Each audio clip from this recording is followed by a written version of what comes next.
Hi guys, সবাই কেমন আছেন? আশা করি সবাই অনেক বেশি ভালো আছেন।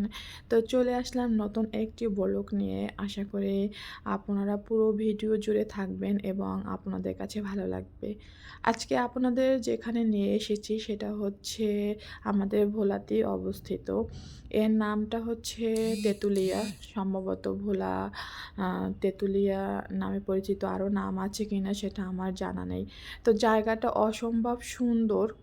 আর এই জায়গাটা মোটামুটি খোলামেলা, বিশেষ করে যেহেতু নদীর পাড়ে আর সেই অনেক খোলামেলা, তো সেই জন্য অসম্ভব ভালো লাগে। আমার মেয়ে এসে অসম্ভব মজা করেছে।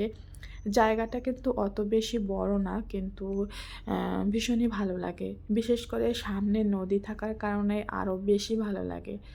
আর এখন যেহেতু শীতের সিজন চলে এসেছে, তো এই সময় দেখা যায় অনেক পিকনিক করতে আসে অনেকে। তো অনেক পিকনিকের লঞ্চ আসে, প্লাস ট্রলার আসে। তো এই পিকনিকগুলো হয়ে থাকে বিশেষ করে শুক্রবার দিন, আর শুক্রবার দিন বেশি ভিড় থাকে এই সময়। আমরাও এইবার যখন গিয়েছিলাম তখন শুক্রবার দিন দেখে গিয়েছিলাম, যেহেতু শুক্রবার দিন অফ ডে, তো অফ ডেতে গিয়েছিলাম। গিয়ে দেখি একটা পিকনিকের ট্রলার এসেছিল। তো ওখানে প্রচুর পরিমাণে গান বাজনা হচ্ছিল, প্লাস পিকনিকের অনেক মানুষজন ছিল। সেজন্য খুবই জমজমাট ছিল। আর যে কোনো প্লেস যদি অনেক মানুষ থাকে, সাথে যদি একটু জমজমাট থাকে, তো বুঝিনি তো আপনারা, তাহলে তো ভালো লাগা আরও অনেক গুণে বেড়ে যায়। তো এইবারে গিয়েছিলাম, তখন আরও অনেক বেশি ভালো লেগেছে গতবারের তুলনায়। এর আগেও এখানে গিয়েছিলাম। এটা হচ্ছে তোফাল মিয়া আর এক বাড়ির কাছে ওনারই করা সম্ভবত এখানে। তো আমি ডিটেল ওভাবে ভালো জানি না স্পটটা সম্পর্কে, তবে অনেক বেশি ভালো লাগে। এখানে একটি পাখি উড়ে যাচ্ছে, সেইটা আমি ক্যাপচার করে নিয়ে এসেছি।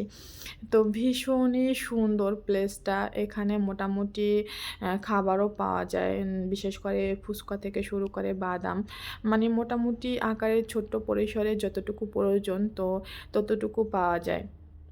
এই জায়গাটা একটু গ্রামের ভিতরে হওয়ার কারণে গাড়ি কিন্তু অ্যাভেলেবেল না। যদি আপনারা যান তাহলে অবশ্যই সাথে অটো নিয়ে যেতে হবে। আর যদি আপনাদের কাছে বাইক থাকে তাহলে তো বাইক নিয়েই যেতে পারবেন। আর যখন প্রবেশ করবেন, তো প্রবেশের কাছাকাছি একটা জায়গায়, তো ওখানে ওনারা হয়তোবা ওই এলাকার যারা রক্ষণাবেক্ষণ করেন এই জায়গাটা, তো ওনারা ওখানে ৩ জন মহিলা, আমি যখন ঢুকেছিলাম তখন ছিল ৩ জন মহিলা, ওনারা বাঁশ দিয়ে আটকে রাখে। ভিতরে প্রবেশ করতে হলে ১০ টাকা দিতে হবে যদি বাইক ভর্তি, আর অটো নিয়ে গেলে তাহলে ২০ টাকা দিতে হবে। যাই হোক, আসলে এটাও ভালো হয়েছে, একটা প্লেস আছে, তো সেজন্য দেখা যায় স্থানীয় মানুষের কিছু একটা কর্মসংস্থানও হয়েছে। আর এই উদ্যোগে ওখানে আছে স্থানীয় মহিলারাই। তো জায়গাটা মোটামুটি ভালো, ছোট্ট পরিসরে ভালো। এখানে নাগরদোলা আছে, প্লাস শান্তা মারিয়ম আছে। তবে আমি ২ বার গিয়েছি, ২ বারই অফ দেখেছি। অন্যান্য সময় চলে কিনা সেটা আমার জানা নেই। আমি ২ বার গিয়েছি, ২ বারই বন্ধ দেখেছি।